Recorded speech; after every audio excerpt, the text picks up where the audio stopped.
and then just a lot of head shaking, and then a lot of you wagging your fingers at your students saying, "That's not quite it, Johnny."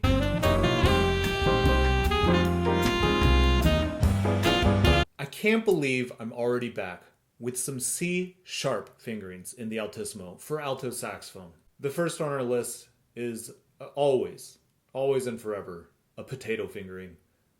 The classic C sharp that everybody knows. Basically an overblown palm E with your third finger down, or optional, you can leave it off. In addition, you can put down TC.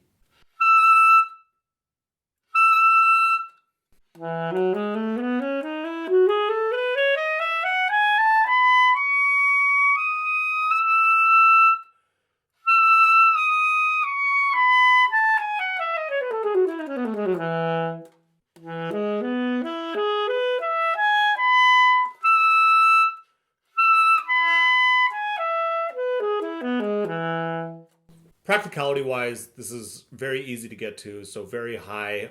Pitch wise, I would argue that it's neutral. It might be just right in tune for you, possibly a little sharp. The problem with these potato fingerings, and the reason I call them potato fingerings, is they're just so flimsy and thin and kind of unreliable.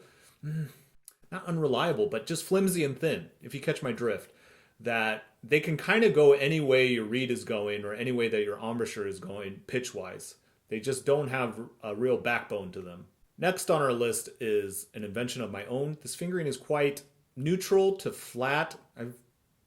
Neutral to flat. And this was from an older version of myself. So here I am revisiting old fingerings. 1, 4, C3, optional, 1, 5, C3. Not bad, old Sean. Not bad at all.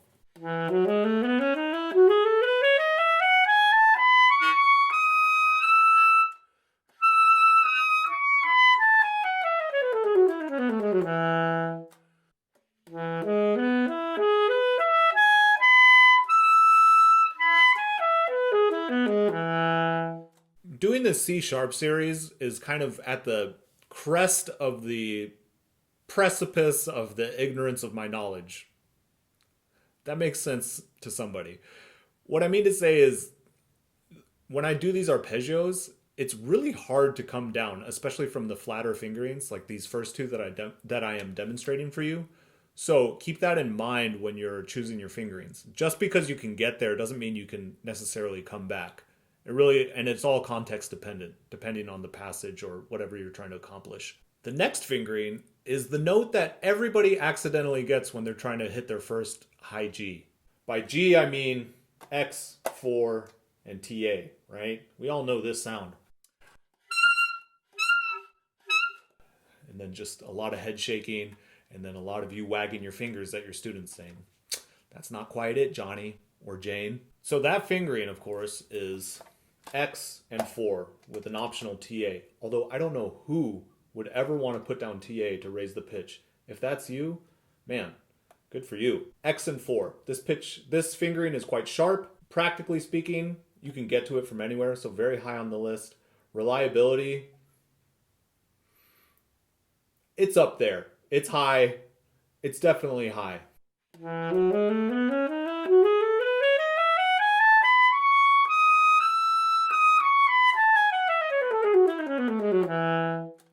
Very easy on the scale. Okay, let's try the arpeggio.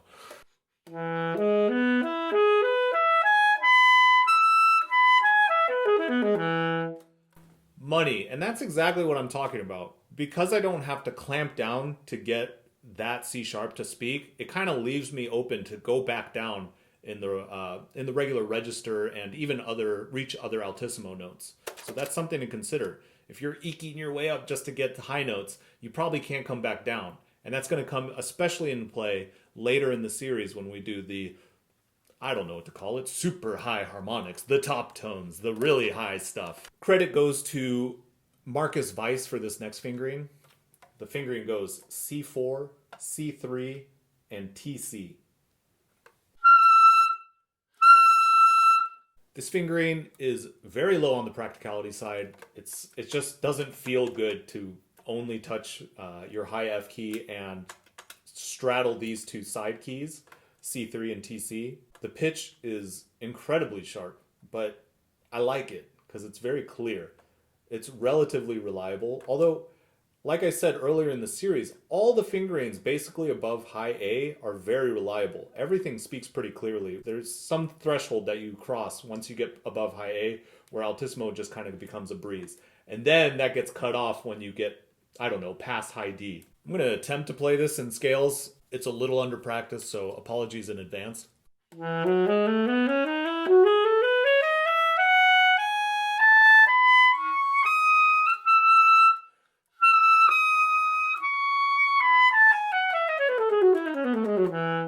Ooh, that's really hard.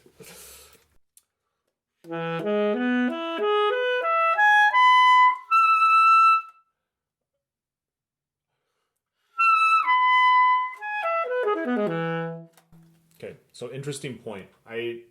On the way up, I went up using triangle, and that locked my hand here, so I couldn't then slide over, hence the hesitation on the way up. On the way down, I resolved to go 1, 3, 4 TC, and then it made it a lot easier to go down. So again, your fingering is only as good as the notes around it and the context. The last fingering on the list comes from none other than Claude Delangle. You'll notice he's heavily featured on this series because I think his fingerings are really interesting. Maybe you think so too. This one does not disappoint. It's really weird, but great.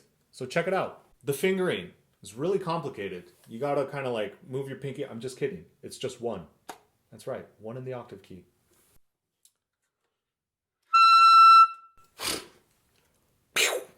Like a laser beam. Oh my goodness. These fingerings, these Claude Delangle fingerings. Love them. All right. Optional. You can put down TA. That'll, I think it kind of clarifies it. Maybe raises the pitch a little bit. Let's find out. Yeah, it definitely raises the pitch. Also, I saw this is from Marcus Weiss. If you put down 3, you can also get a C sharp. You'll remember in our series, this is also a fingering for G sharp. Funny how those partials work, right? Whew. All right, here we go.